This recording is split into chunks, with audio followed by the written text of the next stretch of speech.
computer. So welcome everybody. This is Artist Talk on Art, the ATOA. We are a 501c3 and we've been around for 45 years. One of our original founders is actually still with the organization, Doug Shear, who'll be presenting tonight. Other board members, I see Mitch Pilnick are present.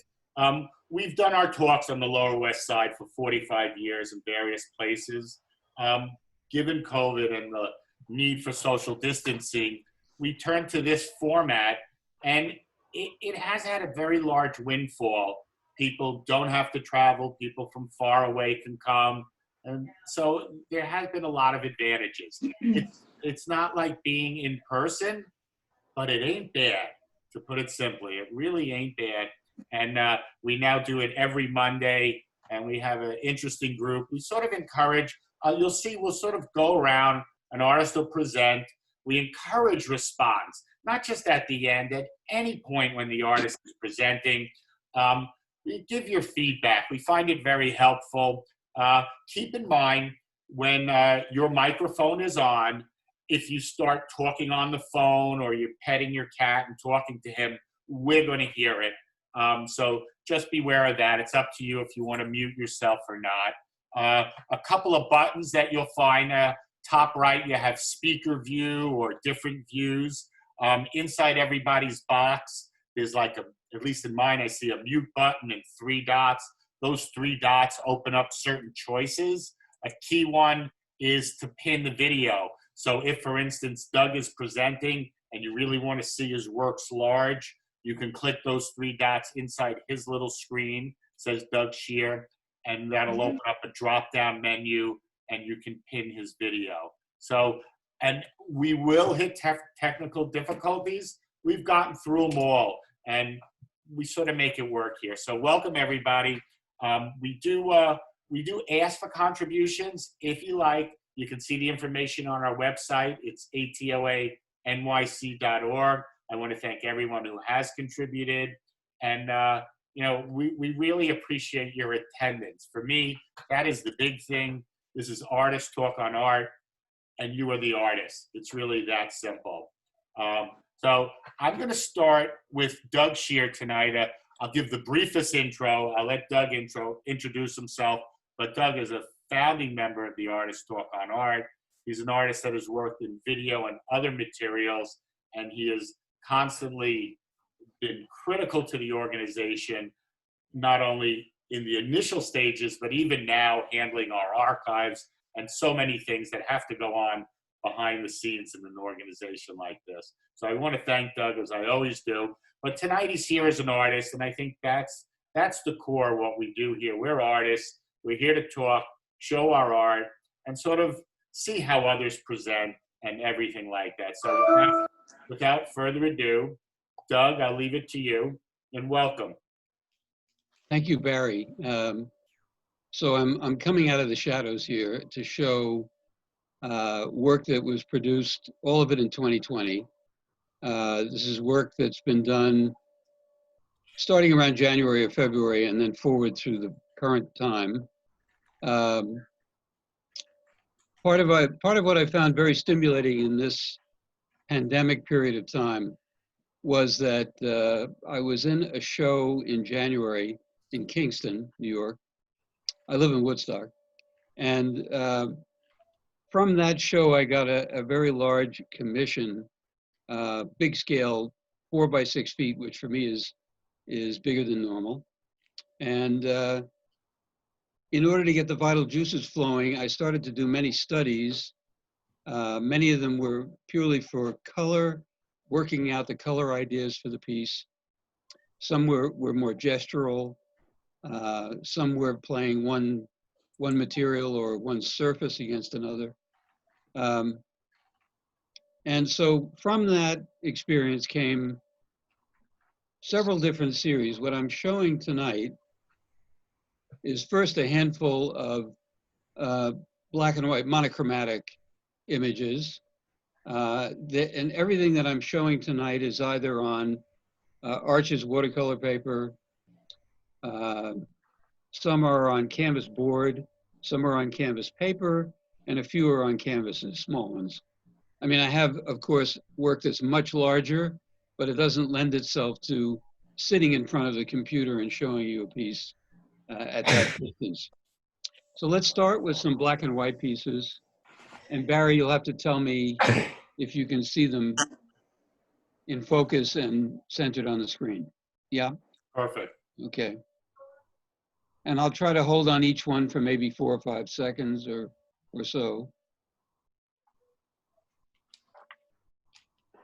That was on watercolor paper. This is on canvas board. How's that?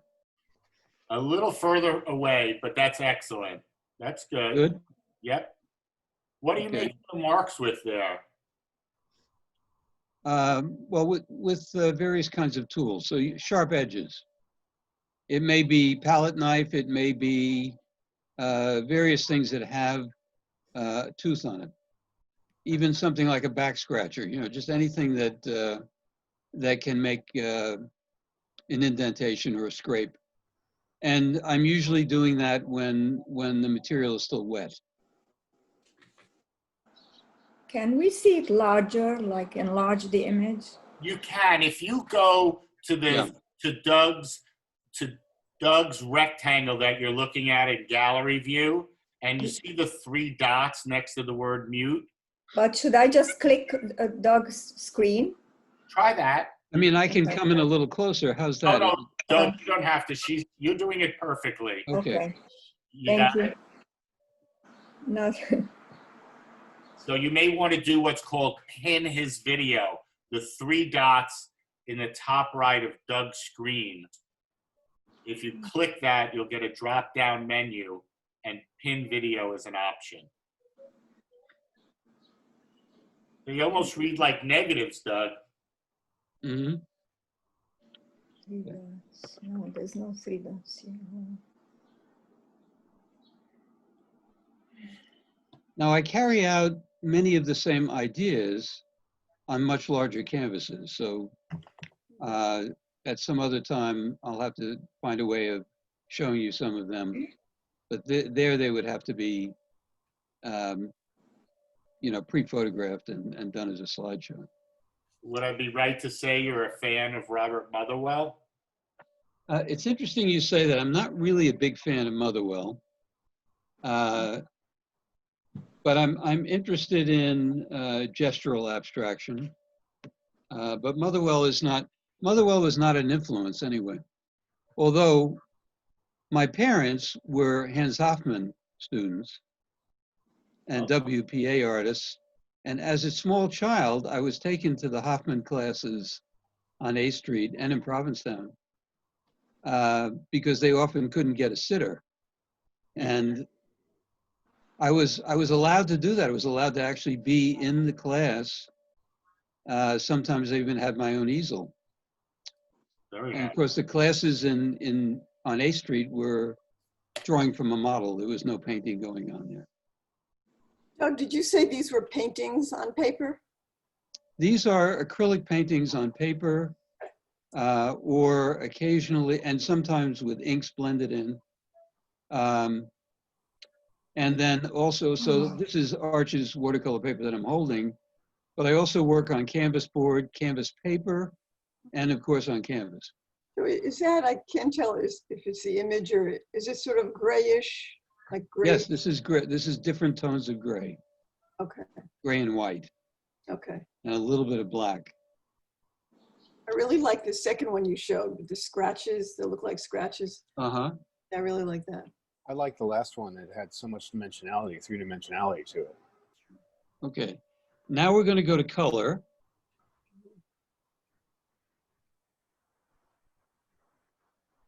Another one with a great deal of 3-dimensionality.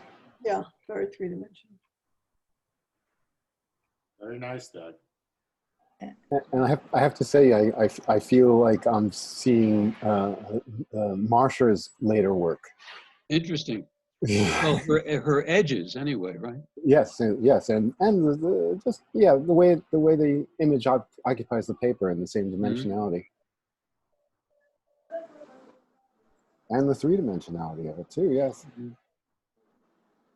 Are they at all landscape based or no?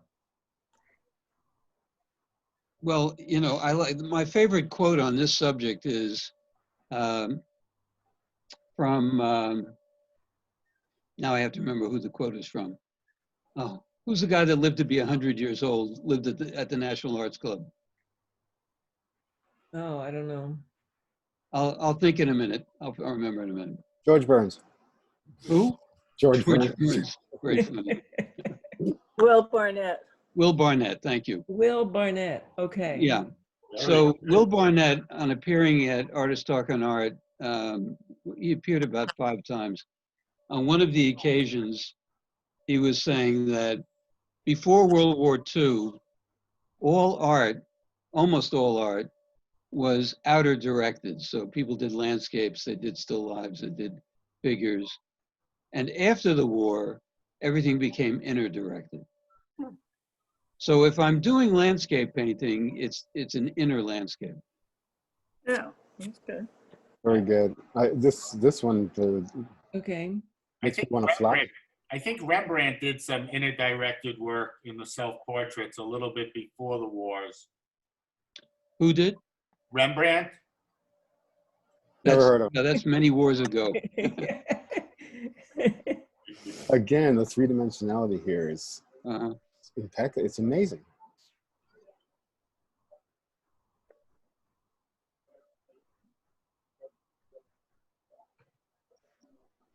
What I've been finding this winter and spring and summer, you know, this year so far, is I've been trying to be reductive about color because I think that my work is doing what I want it to do when I use less colors. And when I start using more colors, I get a little lost. So I'm trying to stay in a very abbreviated palette when I can. Doug, I have a couple of questions. Yeah. I noticed that you have these borders. Do you tape off the paper, or how does that work? Are you doing them on a smaller plate? How, you know, It can you explain? looks a little bit like printmaking, doesn't it? Huh? Yes, it does. So are you taping the paper to get that? So I'm freehanding the borders pretty much, Really? and it's intentional to create a kind of frame within the frame. Right. And also the medium, because I missed the very beginning, I'm sorry. Is that watercolor or acrylic? Almost everything is acrylic, but sometimes with inks and So sometimes with watercolor. So And you're sometimes- really, you're yeah, thinning and out. sometimes I will sprinkle a little pastel dust on the surface to increase the tooth. But the, you know, the application of the paint looks very, very watery. So are you really thinning out the acrylic with a medium or with water, or how are you getting that? Well, certainly with water. Sometimes I'm laying down a little bit of white and then working the color through the white, and sometimes I'm using medium. And the last question is, how are you coming to this particular imagery? Do you have any kind of plan in your head, or is it just totally free, you know, free, whatever, free? It's pretty free, but what I'm really looking for is an interaction between colors. So I'm mainly thinking about color.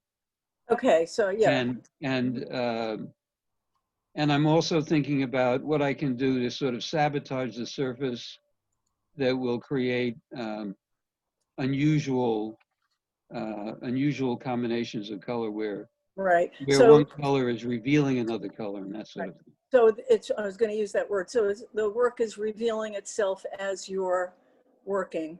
Oh, absolutely so. Yeah, right. Especially as I'm scratching the surface and purposely revealing color under color, and or creating color mixing on the canvas in a wet or on the paper in a wet condition. Well, it's really, really beautiful work, I have to say. Thank you very much. I'm absolutely blown away by it. And I have to say too, both the black and white and the color. Yes, absolutely. I'm very much enjoying the colors. Yes, I think they're both totally successful. I mean, Yes, it's really beautifully done. very much so. The check will be in the mail. There we go. Okay. I'd like to ask a quick question. Is it applied as a monoprint? Yeah. No, now I've been a printmaker. I've definitely done prints, and I'm interested in what goes on in the whole process of printmaking. And my father, in particular, my father was a master serigraph artist. He was in the WPA poster project. Hmm. And so I was weaned on watching the whole printing process. But these are definitely not intended as monoprints. These are paintings, all of them. And how do you apply the paint? Is it with brushes or what's your tool? Right, so I use mainly palette knife. I do use brushes. And I even, I even use spackling knives. I use some very large, depends on the size of the surface, but in some big surfaces, I've been known to use, 12-inch, 16-inch, tools that you would use for plastering. And I'm in fact constantly thinking about what sort of tools I can create that would help me do what I'm trying to do on a larger scale. Oh, nice. I Thank you. think part of your strength, Doug, is you're able to use the black. We've talked about this in the past, how strong black is, and artists often stay away from it. You leave Right. it in there and it's very strong, and you're very good, it sounds silly, but your yellow is also very strong. Yellow and black as a contrast, it's on the Bumblebee, it's considered the strongest contrast you can do. To your point about limiting your color, when Picasso did his analytic cubist work, there's no color, and that was his choice because he was trying to work on depth play with his form and his composition. And if he was to introduce color, it would have been so much harder. And in fact, the later work, the synthetic cubist work, where he plays with color, is very different work and reads flat and is a very different, art form altogether. Yeah, this is why I'm doing, I'm consistently doing, perhaps as an intermission, work that uses black, gray, white, different types of whites, warm whites, cool whites, and so forth, because it just feels very controllable. What type of paint is the white? Is that different from the black? Generally, it's acrylic. Oh, well, that's one thing, and this is my last piece. I'm interested in, I'm using different viscosities of acrylic paint and inks. Yeah. And by doing that, they flow differently, they mingle with each other differently. It can get a little freaky, a little difficult to make it work, but it becomes very interesting as colors will tend to bleed into other colors, for example. So Doug, are these tube paints or jar paint? You're getting from Both. Yeah, I definitely use tubes, huge studio tubes. And then for my black and white colors and grays, I'm often using, huge jars, like, half-gallon size. a Golden paint or what brand? What brand? If I'm Well, feeling flush, it's Liquitex. If I'm feeling less flush, then it's, any grade. It really doesn't matter to me that much. Yeah, no, I was just curious because Golden is the one that does most of the jar. I never use it. I use Liquitex myself. But I was just curious. Right. Doug, I really like the way you played with the border on this one that you're showing. Thank you. Kind of a rectilinear border. Yeah. Can I ask I you mean, something? I was just shooting a little mini documentary with Mary Frank, who lives up here in Woodstock recently. And I was very surprised in her studio. She uses a lot of acrylic. And I was very surprised in her studio to see she had some very cheap student grade stuff, but it, obviously it doesn't mean anything really. It's No, the artist. I think whatever works for you works. Because Sure. I once switched to a more expensive acrylic, and Yeah. all it did was crumble, and it was terrible. So I went back to Liquitex, and I never used Can I ask you a question, Doug? Doug, Yeah. can I ask you a question? Yeah, I Sure. was wondering if you do this spontaneously, is it pre-planned or is it like spontaneous the moment when you start Spontaneous. working? If I'm working, well, what I often am doing is I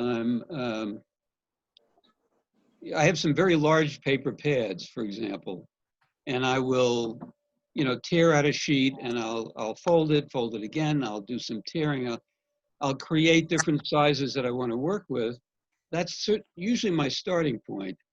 And then I'm sort of rummaging around my colors and looking for inspiration. Most of my inspiration comes from color rather than shape. Although I think that, in my brain, and even in the days in the 60s, 70s, and early 80s when I was working in video, I was doing still images from motion video. I used to call that,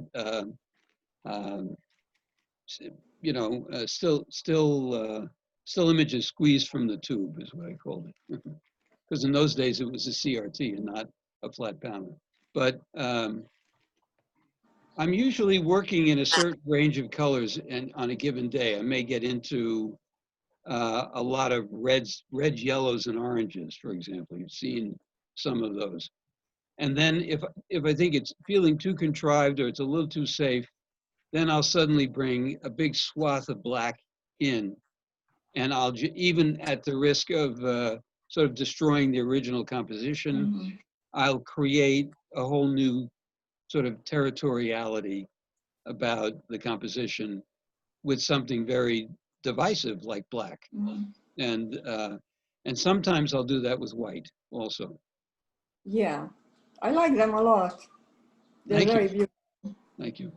I think definitely claps and snaps, your choice. Very nice, Doug. Great. Thank you. Wonderful work. Yes. Very nice to see. I know you, Doug, mostly as a board member and not as an artist, and it's nice to see your work. Very nice. I mentioned Motherwell. I was thinking of the Spanish effigy, and Rosenquist came to mind as well.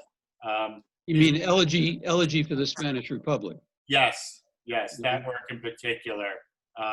Which I'll have to do a new one, which I'll call Elegy for the American Republic. if it's there.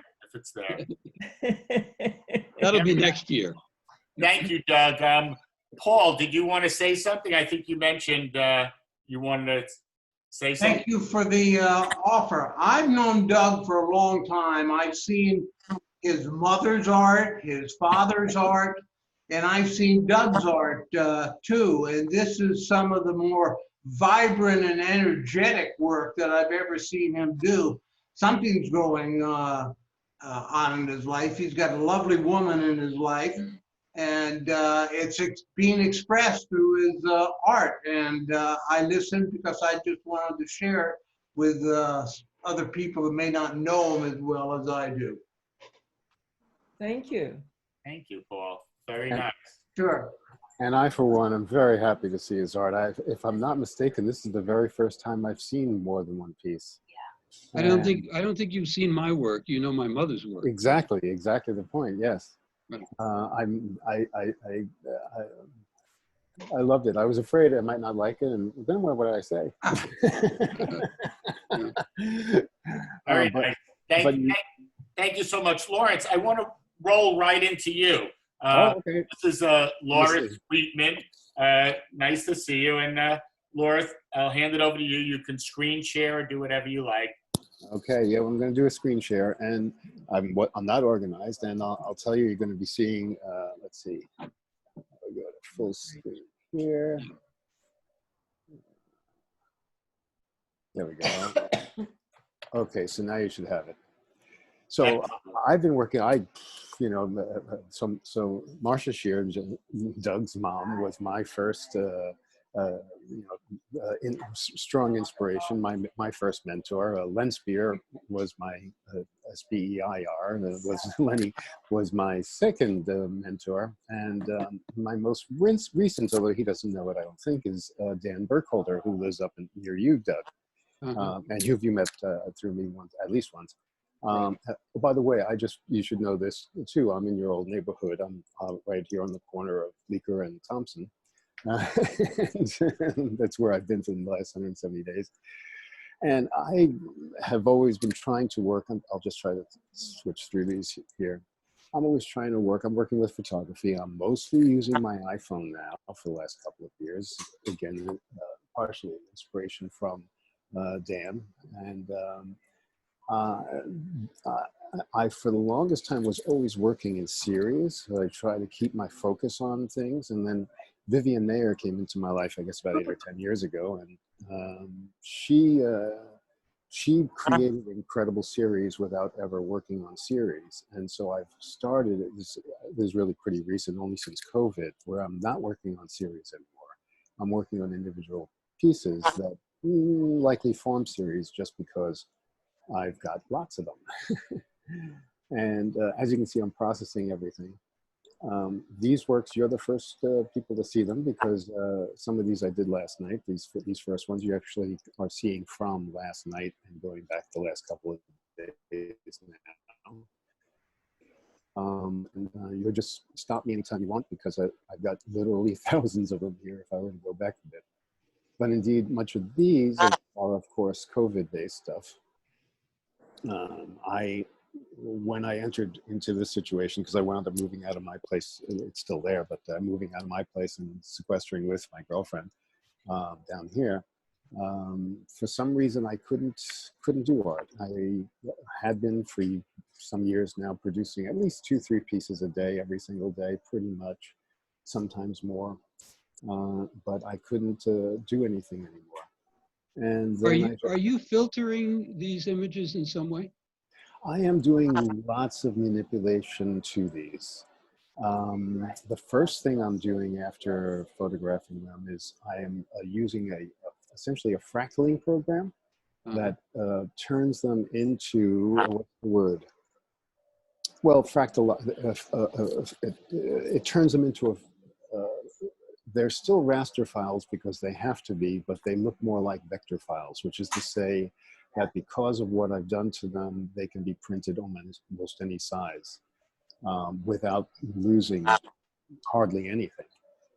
As a matter of fact, they really lose nothing. If I were to zoom into this really close, you would see that there's no perceivable pixels, and it's because of the way I've manipulated them, or way the software is manipulated them, I guess is more accurate. Let's see, how do I get out of that? Okay. Lawrence, it's very interesting when you zoom it in. Yeah, it takes on its own, a life of its own as a result. Yeah. So most of these effects are in software. They're after the fact, right? Yes. Post-production. Yes. And it's, this again goes back to Dan Burkholder, who coined the phrase iPhoneography 10 or 12 years ago. His whole concept at the time, and I still adhere to the soul of it, was the idea that you could, with your phone, for example, take a picture, then use some apps to do this to it or do that to it, and then do something else to it with another app, and then go on and just have fun with it, and then post the picture and have more people see it once you're walking 15 feet away from where you took the picture in the first place, than might see it if it was in a gallery for a month. They almost look like they were black and white photographs and then they've been hand colored. Indeed, I do desaturate a great deal before then playing with the saturation again. So that's probably part of how that happens. Now we've gone back for almost a week and a half or 2 weeks, and I was actually camping in a machine sort of like this that was just nearby. spent one night in a Walmart parking lot, and this was parked next to the camper I was in, Cadillac. Yes. So you're seeing these in the order that I processed them. Was that the original sky that was over the building, or? Yeah. Okay. I haven't, there's some that I do, like the one you see behind me has been heavily manipulated. I've run it through. I'm using primarily 3, I was using 4, but my favorite of all the apps hasn't been updated in a while, and with the last updates to the iOS no longer works. It was my picture taking. In other words, you know, you can get different cameras that are in your iPhone to get different effects out of it, or different controls is more accurate to say. Yeah, this one is really like a painting, very much so. Mm-hmm.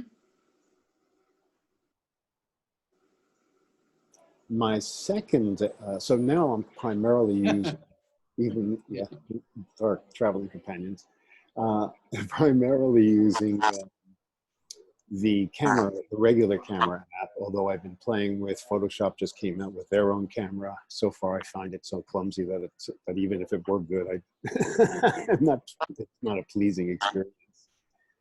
And a couple of other apps I've been playing with that I've not been so very happy with. But nonetheless, my second app is that fractaling app. And that one is called Tangled FX. And it has a handful of presets that thank you, that I absolutely hate. This is the view out the window, right 4 feet away from where I'm sitting. But you also have the opportunity to make your own presets, and the presets I make don't look anything like the couple of dozen that they give you to play with. Lawrence, you get a very nice graininess and a very nice sort of, not only texture, but just about all of them carry a similar tone that is your stamp. It's very warm, it's very rich. I like what I see. What I'm having a hard time here because every one of these pictures has a story, and this one I sort of have to tell because just a half a block away from here in 1974, I opened a club across the street from the bitter end that was called Cockroach Art. And amongst the people that we had play there that we didn't hire were the Talking Heads and Girls Just Have to Have Fun, Cyndi Lauper, and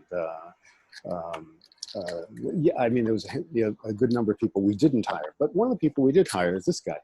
This picture was taken just a couple of weeks ago. And he was the leader of a band that was called Wizard's Hound.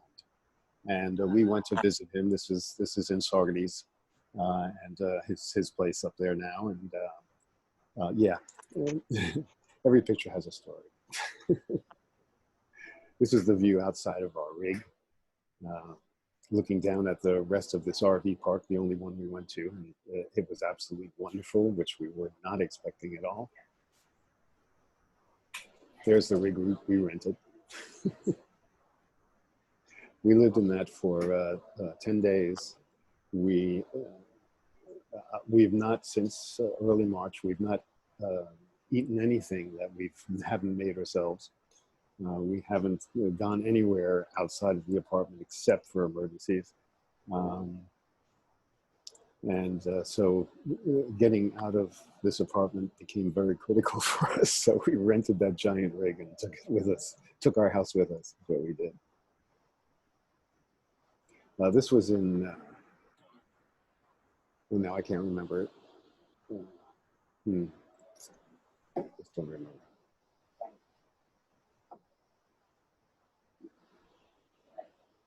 Invasion of the praying mantises. There we go. This was in a town called Austerlitz, New York. And Austerlitz, New York is barely a crossroads. And we went there specifically, it's like 130 miles, 50 miles from here. And we went there specifically to get our haircut. And it was one of the most magical experiences of my life to be on these folks' land. There were chickens and roosters running around, as well as ducks and dogs, and everybody was a pet to each other. Even though roosters are notorious for not being nice. And one of them was my lap rooster. He just sat on my lap and just was there for a long time until eventually I had to get up to go pee. These fellows are just hanging out everywhere. Nobody is afraid of anything. If you say, hey, I'm going up there, you want to come? They just walk along with you, snuggle up against you. It was a magical experience. Within the first hour I was there, I remarked to our hosts that I felt like I feel like I live in Pee Wee Herman's world, and in a good way. This fellow I found particularly entertaining. More dogs. So this is about the closest I will work to. We're currently working in series kind of things, just because they're all taken. Oh, here it is. Leonard? I'm sorry, somebody talking to me? Like I say, Barry, you can stop me anytime. I got hundreds of these. Very nice work. I meant to say this yesterday last week when someone put up an image, and I often don't, but I want to say there's like a tone of loneliness in some of your works. Obviously not that image or the animals, but I did sense it in some of the works. I don't know. I just mention it just to throw it out there. I mean, much of my commercial work has been taking pictures of people, and there's no particular reason, but I guess just because I have an affinity for the static images. I do love architecture. I do love animals and pretty sceneries. Can I say that your work has an Edward Hopper quality for me? I've been told that many times. Which Thank you. I take that as a compliment. Yes. And you should. He's a great fan, and it really conveys the same sort of emotion that you get from Hopper paintings. Just compositions, the lighting. It's quite beautiful. Well, thank you very much. From the very first Hopper I saw, I was entranced. Same here.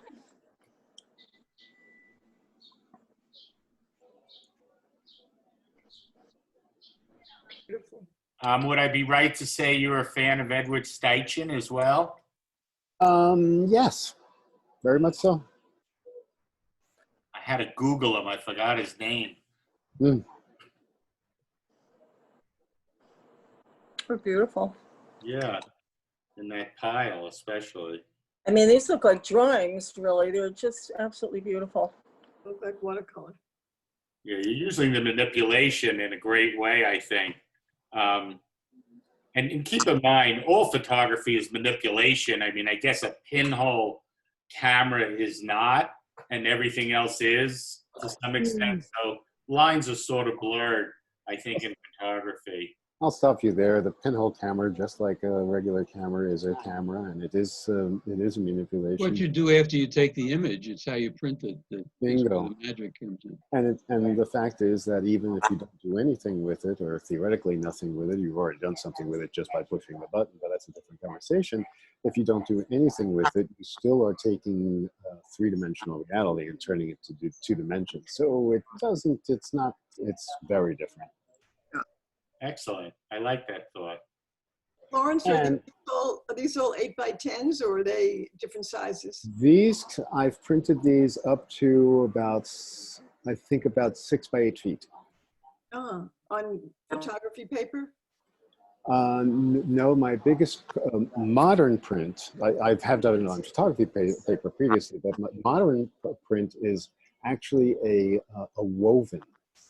It is a digitally woven, essentially blanket. It's really interesting because they leave the construction of it naked at the edge of the piece where you see the how they're getting the textures and the colors. Oops, I'm trying to get my hands to show you it. Well, it's yeah, okay.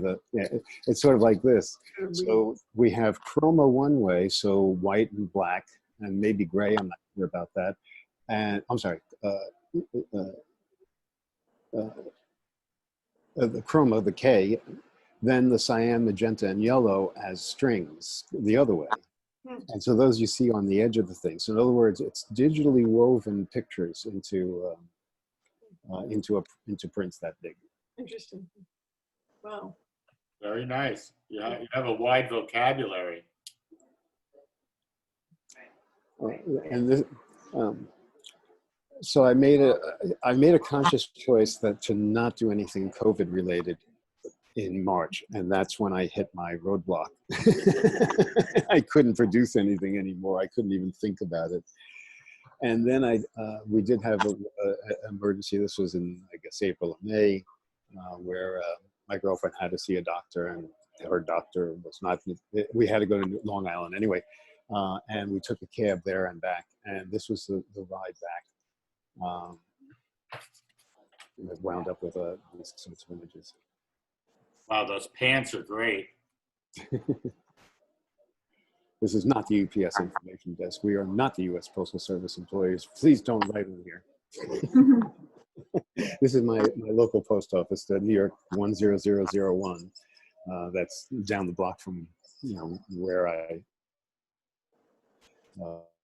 actually been there for at least 30 years. Lawrence, if you could stop screen sharing, we'll open up to comments and got it. And other things. But thank you very much. You bet. Thank you. Thank you. Really great work. Thank you. Snacks and clap. Yes. It's beautiful. Wonderful. Yes, you have an incredible eye. Your composition is just, they're really amazing, but what you do to manipulate the surface just takes them way beyond a photograph. They don't feel like photographs, they're just art.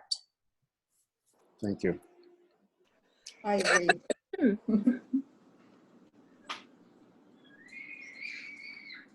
Who's next?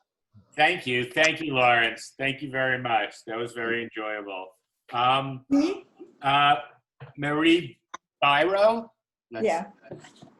Hi, Marie. Marie, where are you calling in from? Brooklyn. Brooklyn. I do want to mention to everybody, again, this is Artist Talk on Art. We have a new link for next month, for September. It's on our website, atoanyc.org. There's also a chat feature. I see a little chat button at the bottom. I touched it. I put our website in. Feel free to comment or put anything you like as we go along as well into the chat, anything at all. But welcome, Mary. And, how do you do screen sharing? How do you do that? So you should have three little buttons. Either you should have the word screen share at the bottom of the big screen, or on your image where you see yourself, there should be three dots that you will open a drop-down window, or you could click on your image and that should drop down and you can, let's see, well, you can't screen share from that. Three dots is, I think, the way to go, or let's see, or at the bottom, I see I have a screen share. It actually says it on my computer.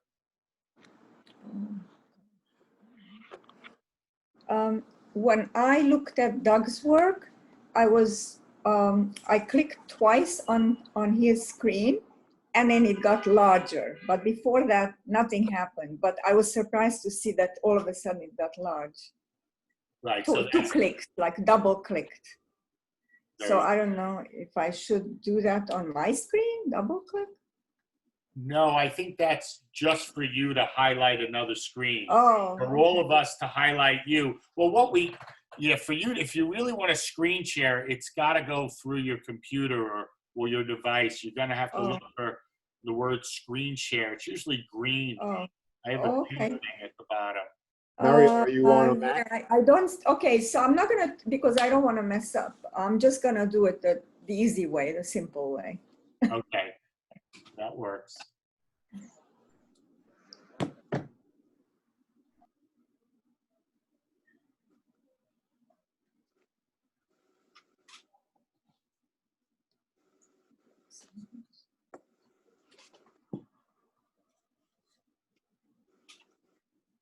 Uh-huh. Excellent. And then we can all enlarge her screen Right. by pinning it or double clicking it. Oh, wait. Hello? That looks great. Hold on a minute. Oh, Try holding it steady for when all you're. right.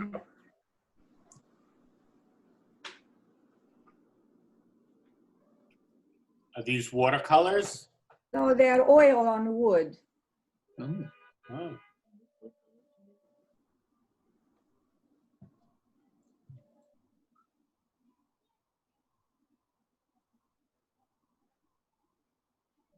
The light is not too good. Let me just pull this down a little bit.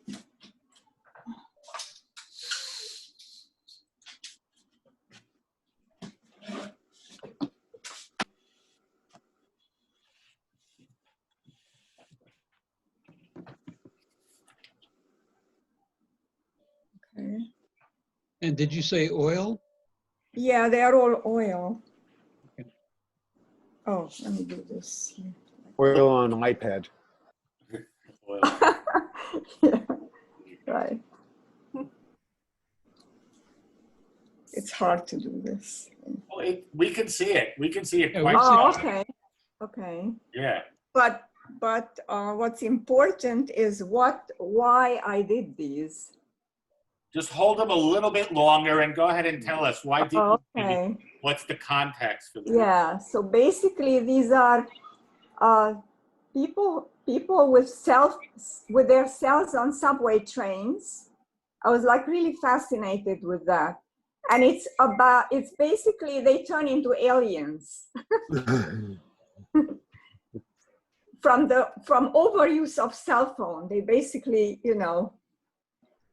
they change. They go through transformations.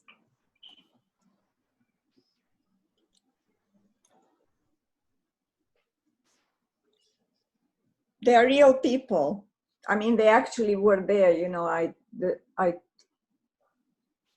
I worked from photographs that I took of them that I enlarged.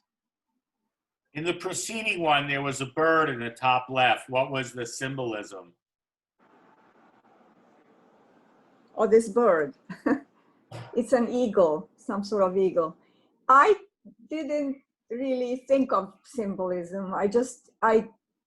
I kind of created all this fantasy. I transformed the trains. In the beginning, it was more real, and then it started changing more and more and more, completely transformed.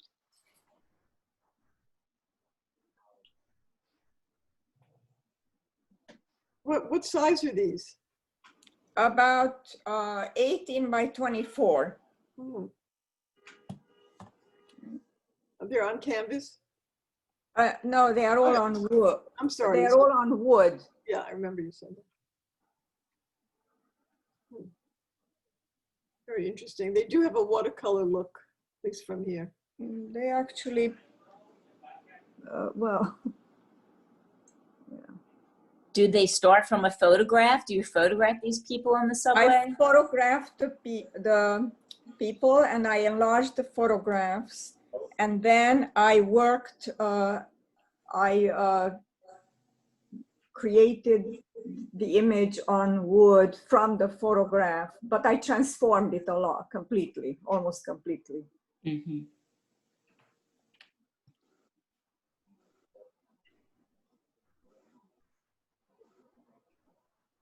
So basically, yeah, I think I had something else here, was selfie, which was,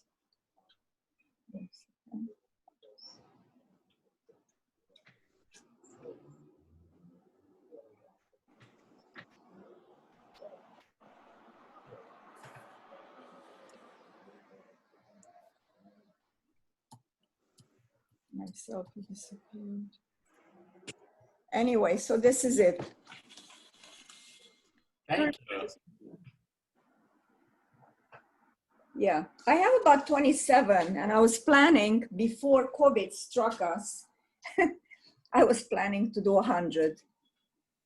Uh-huh. Ah. Have you worked somewhat larger and on canvas traditionally? Yeah, I did larger. A lot of the work that I did before, these are recent, were like very large. They were not just, I mean, they were, you know, dog nose, installations, paintings, installations, all kinds of different things. So here I went into, after a long time, I got into painting. I went back to painting, you know, recently. And tell us about your history with figurative work. You obviously have a great hand for the figure, and it's Well, I went to Pratt Institute. That's where I graduated from. And, but originally, my best year in my whole life was in the Lycée of Art in Romania, where I was taught real traditional, you know, traditional technique. And I used to love drawing. I used to draw incessantly, like 24/7. I used to sketch and draw constantly, and I went crazy when I didn't have some paper on me. So that helped me a lot because I majored also in sculpture. It helped me with creating things from my mind without needing models. Just because I drew so much, I was able to sculpt from my head and do other things that way. That helped me a lot, my training in Romania. And that was just between 15 and 16 years old, but it was immense.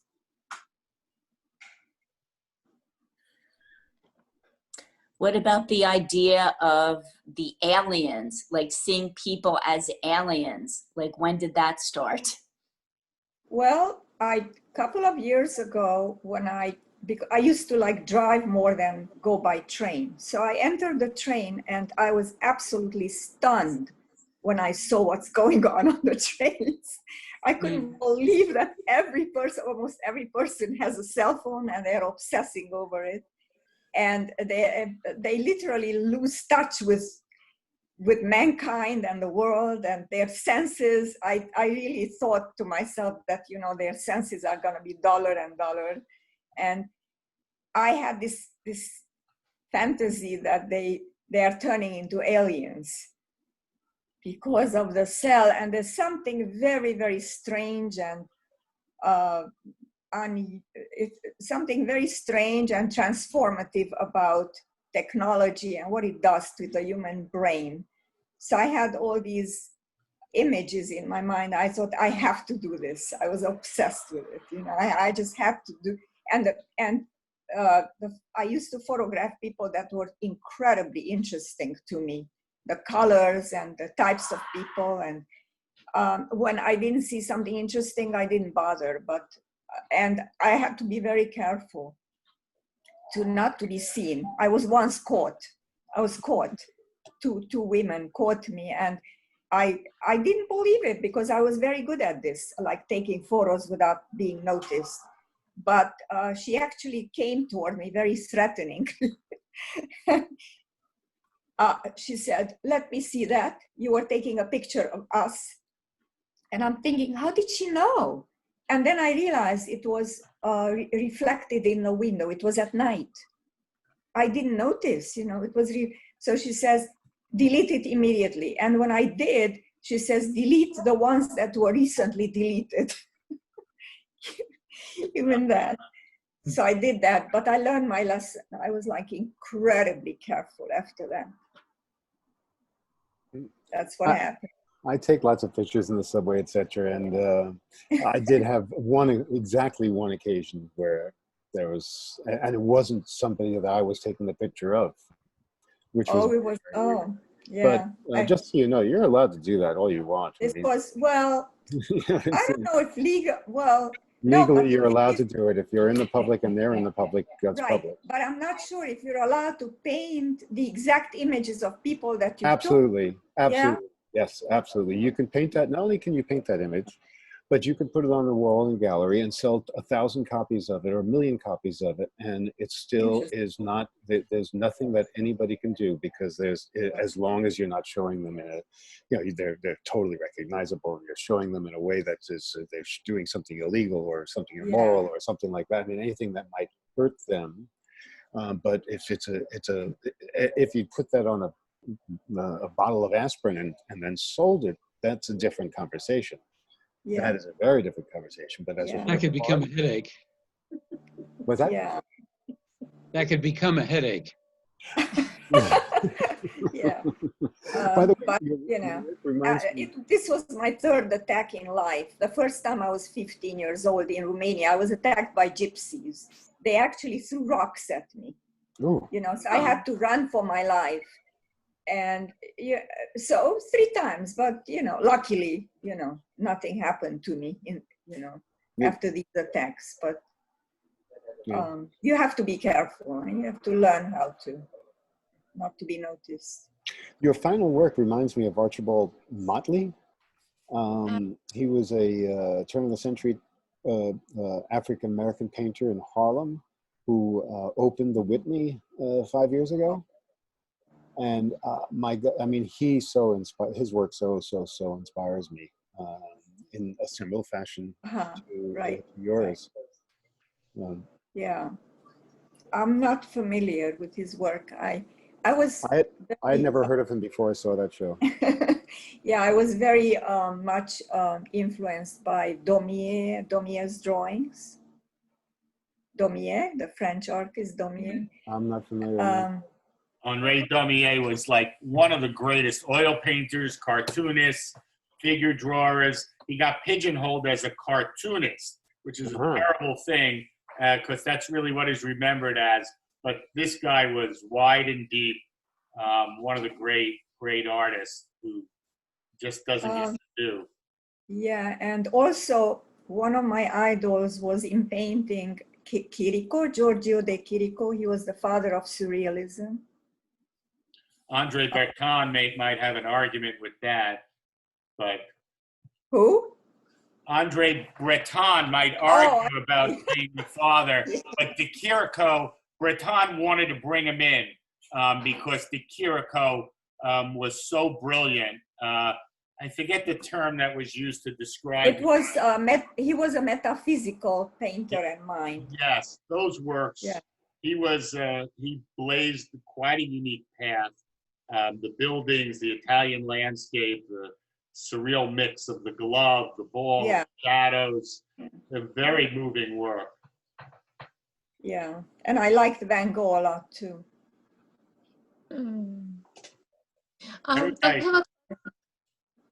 Pardon? I have a question for. Yeah, go ahead. Does your background from Romania affect your work, like choice of palette, or there are some elements that carry through your art? Well, that's okay. It's an interesting question because I was trained in the School of Impressionism, when I went to the Lycée of Art.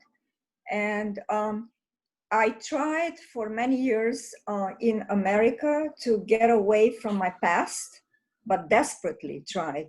I just didn't want to stay in the Impressionist period because for many years I did that. And so I had to kind of reinvent myself and do other things, and went into these installations and sculptures and other types of painting. But it's still it's following me around. That background in Impressionism is still following me heavily around. So it's not easy to get away from it.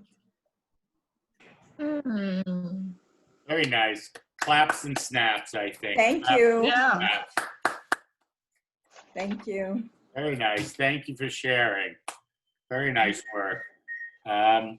Yes, I think of the glass menagerie when anybody says, I try and get away from the past. You can't get away from the past. And certainly your experiences when you were young, when you were 16, as you said, they're very strong. And they Yeah. often carry through your art because maybe when you're younger, you're more in touch with who you are. And as we go through school, sometimes you learn who you're supposed to be. And you get layered with things that you then have to undrape to get back to who you are. So your early works are always very revelatory, I find, to who you are as a person, as an artist. And there's It's on work. work evolves, but aren't we all much like we were when we were little kids? Yeah, but I'm finding that nostalgia is not what it used to be. Mm. That's because the spirit of the time changed so much. Nostalgia is getting political and traditional and finding your roots, maybe, Doug. Hi, everyone. Oh, Nina. Yes, I'm Nina. Yeah. Lauren, Rosa, and I share this little rectangle. Welcome, Nina. Thank you, Barry. I love all your events. It's great. Next time, Nina, light yourself in front more. Okay. Critics everywhere. Get on visually today, Barry. Helene. How long do we have tonight? We go to 7:30. I'm ready to move on to another speaker. I haven't identified. Okay. I have something. Okay, we're going to. Oh, okay. Just a quick. Take your time, Nina. What's your last name? Kuo, K-U-O, right there. K-U-O. Yeah. Go ahead and welcome. Yeah. Oh, it's hard to show this, I guess, because it's. Yeah, you have to turn off your Oh yeah, here it is. Okay. Lauren and I did a joint piece. This is from the 80s. No. Okay.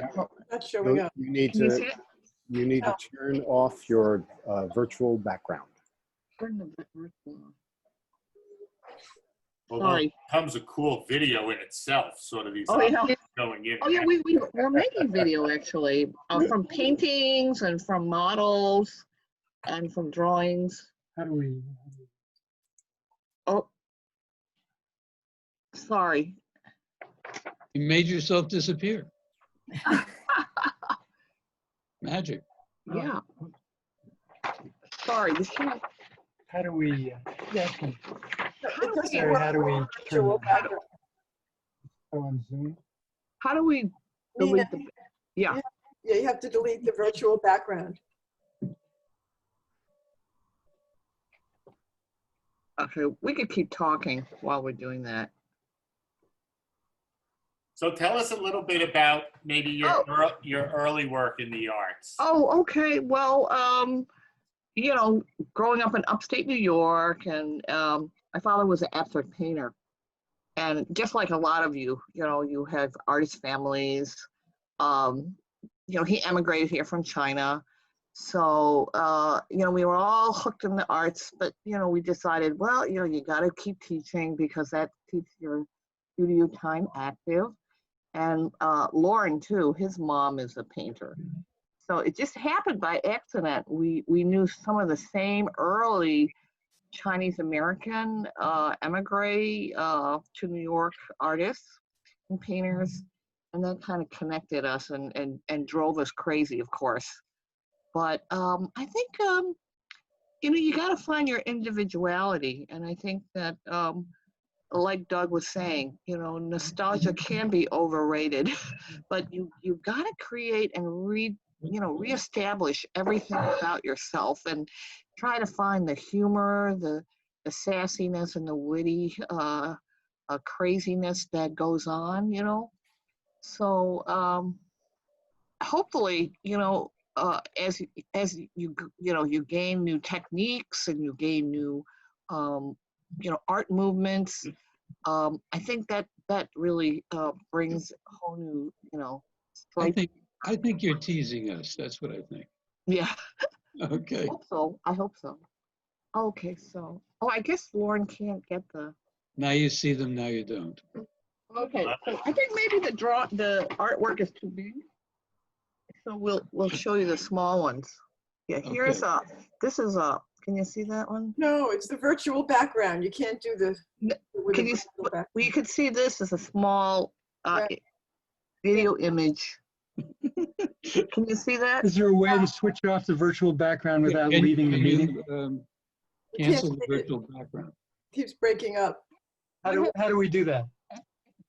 How do you do that? Good question. Yeah. I think you have to Go take to a settings. hammer, a very You have heavy to hammer. wish it away. We have to carve ourselves out like a sculptor. Here's something of an image. And the background is also like. Somebody's saying, click the arrow next to stop Yeah. video. Yeah, Okay. settings. Now we Oh, see your no. name. Your name is up in lights. Wow.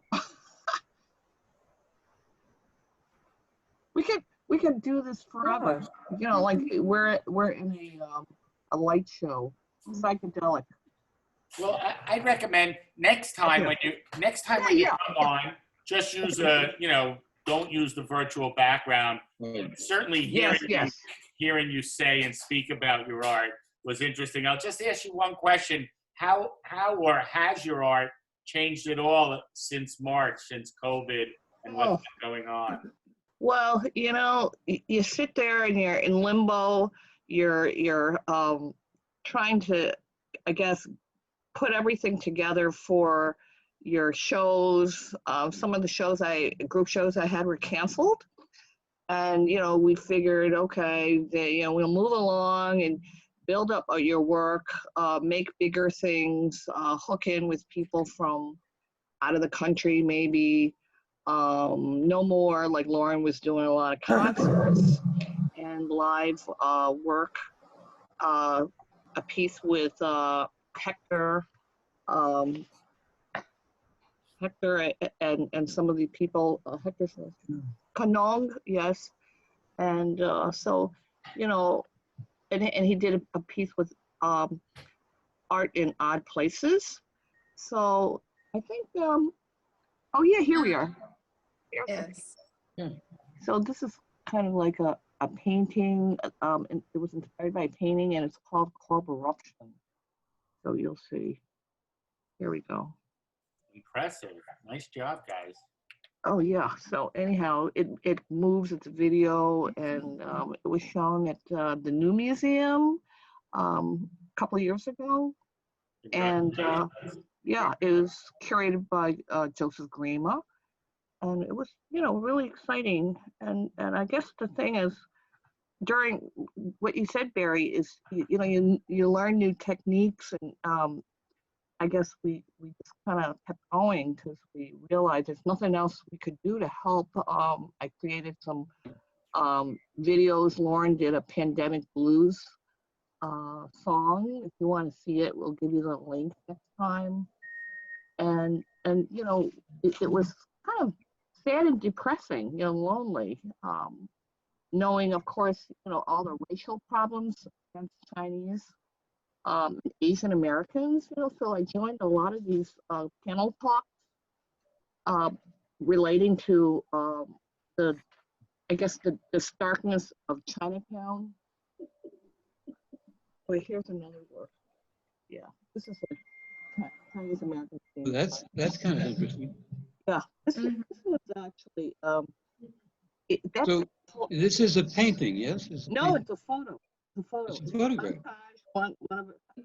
And what's producing the circles? Oh, the concentric circles. It's kind of I made it in the darkroom because I spent years at ICP. I got the scholarship, and Right. I did all these color works. So they're one of a kind. It's a photo montage of the two. Yeah. I had a stencil and I put it over, and it's a color C print. And so I guess the best thing to do is to think about how communities are being, I guess, you know, let go. You know, they're just kind of disconnected. And we have to think about that. You know, they depend on us artists. And I think that the best thing to do is try to document it, but not in a straight documentation for myself, more trying to bring out like the ritualistic feeling of these areas and the traditions, but there's new traditions, you know, it's not going to be the same normal. So I think all of you know how that impacts your own family and where you live, you know, and the communities. Oh, and here's another image that that I made too. So these are like, you know, kids hanging out and girls and, you know, kind of like with their own attitudes and, you know, kind of like facing their future. So, you know, the best thing to do is to see and understand what's going on and you know, our fragmented world. Oh yeah, here's another. Oh yeah, and Lauren did this. Lauren? The game engines and real-time rendering. Can't hear you. Okay. I'm working with game engines. So these are CGI virtual reality scenes that are in real time, interactive and in real time with real-time ray tracing.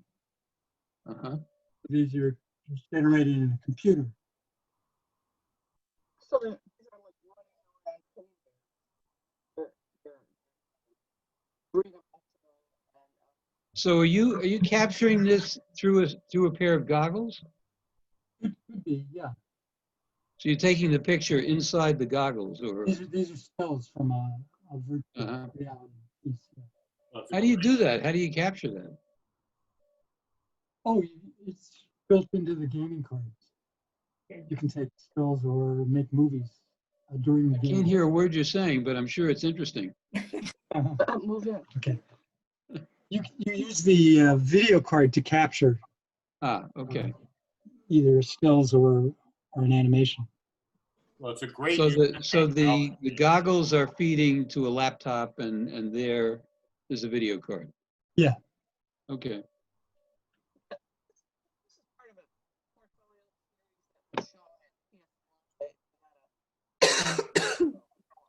I was just going to say it's a great use of technology. You get imagery you couldn't get any other way. The moire patterns I see on the left, not really moire patterns. Is that on the print itself? It is. It's intentional. It comes from the texturing of the landscaping within the game. Yeah. I like how you incorporate, I don't know if it's a combination of high tech and low tech. Yes, we have a hybrid series of work. We work together very often. And so it's a combination of high and low tech. It just goes to show you, look at the range of photographers we've seen today. It shows you how and also technology has been brought up as separating people, having them look with their head down at the phone, disconnecting from the world, and making the world maybe more fragmented as we think we get more out of it. And then on the other hand, you're doing something like this, which was impossible 10 years ago. Well, also distribution through the internet is an amazing thing. As you were saying earlier, where videos go out to so many people compared to the regular traditional gallery setting. You have potential outreach, which is much greater than it used to be. So there's positives to the technology as well. Definitely. And of course, in the old days, as it is today, very hard to get into the museum hierarchy or the gallery hierarchy. But, you know, not to mention curse words, but with Facebook or Instagram, you can definitely get things out there and you can get eyes on them.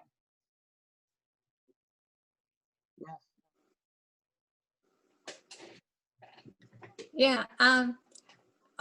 Also, I like very much how the lines are blurred between photography and drawing, and also some photographies that look like watercolor. So the distinctions are vague and blurred, which is quite nice.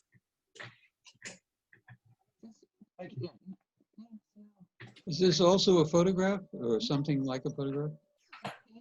I guess, yeah. Further back. Oh, I don't know. I like These are umbrella, Yeah, this is. umbrella people. I think you can't see it. It's, for some reason, the glare is very bad on here. But yeah, no, we love the fact that, you know, we can have this Oh, umbrella. the time, you know, you can hibernate, and kind of know that there's. just a little bit louder. Oh yeah, I know that this is a hibernation time for most of us. Hibernation time, yes. Yeah, we are kind of like chipmunks looking for shelter, food, nourishment. But there's all danger out there, and I think that's kind of what most artists know about, you know, with their own struggles, you know. They see financial crisis involved, they see the unknown. It's real, I guess it's really going to show up in your work, whether you want it or not, you know.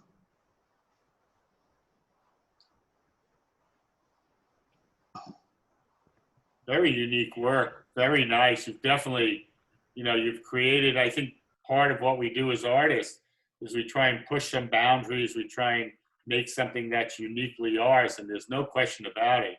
You guys are doing just that. Yeah, all of us. I'm looking forward to the talkies. Yeah, sure. Oh, Bucky, the Bucky movies, or the Bucky, us art people. It is a little hard to hear you. Let's Oh, open I'm sorry. I'm like 6 inches away from the screen. Very nice. Shall we open it up to some responses? I think first, obviously, snaps and claps. Very nice work. This is, yeah, this is upside down. This is kind of another. It's like a Spencer tunic shot gone awry. Yeah, but they're not nude. Yeah. Or clothed. That's a demonstration of some kind, I guess. Oh yeah, this was the Gay Pride Day of commemoration. Commemoration. Yeah.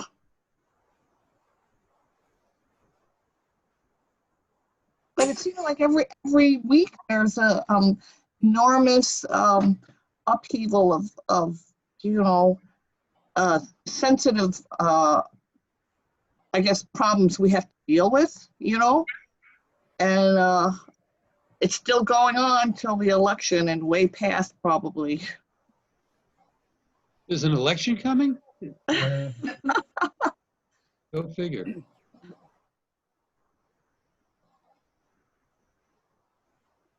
We'll send you the buttons. Oh, okay. Remember, I don't know why people aren't wearing any buttons. What happened to that? I haven't seen any buttons. I've seen very few yard Yeah, themes. I only saw the Andrew Yang buttons. And the dolls, you know, we made a Trump doll. But no figures for Vice President Biden yet. We have to get working on that, Doug. We'll make cookies. Cookies? Yeah, presidential cakes. Oh. Somebody say cookies? Very nice work. Thank you. Oh, both. thank you. Thank you so much. Well, thanks for having us. This is like a joy to see how ATOA gets around. You're everywhere. No, that's nice to hear. Really, it's great. You know. Thank you. It means a lot. And I remember that I had gotten a print and so forth at the benefit, and it's just great having the artists there, and you know. I think that's what we need more of. Well, we all have families and we all have friends, and as artists, somehow we're a family. We don't have to know each other, but when I see what you're doing as an artist, I know where you're going and what you're doing. And so we right away have a bond. And I think, I like to repeat something by Man Ray that at first I thought was nuts, but he said he likes all artists. And I thought maybe he had lost it. He was older in his life. But a little bit later, I sort of realized it. Now, I might say the corollary is I dislike all politicians. I definitely like all artists because you're in the game and it's a wide game. There's a lot of ways to go, but there's something about it that's honorable in the best of ways. And, your images, that is very direct, moving, social commentary. Your other images are digital plays that are in a very different field. And I like the range. I like the diversity that you use and that you capture in various works. Oh, thank you. I think everyone has those urges, you need to always get out there, look at the immediacy of what is out there. The whole world is being exposed, and hopefully, there's the art centers and so forth are open to that, because I think now things are clamping down. Who knows, budgets and different types of curators and how they see the art world and the marketplace, and it's a whole gamut of stripes. It is. I think we're going to close on that note. I want to thank you all. Again, another great gathering of artists. We do it every Monday. There's a new link for September. It's on our website, atoanyc.org. If you want to make sure that you present next week, shoot me an email and I'll put you on the short list, so to speak. And I know there's many artists here I didn't get to ask if you wanted to present. Again, we're Artists Talk on Art. We do it every Monday. We're a 501c3. Artists make this what it is. And thank you all for being a part. Thank you so much. you. Thank you, Barry. Thank you. Great. Thanks. Thank you, guys. Thanks, Doug, for telling us. Great pleasure. Thank you, Barry. Yeah. Great night. All Thank the- you, everybody. All the arty people, hang in there. Good spirit, everybody. Good spirit. Bye-bye. Good night. Good night.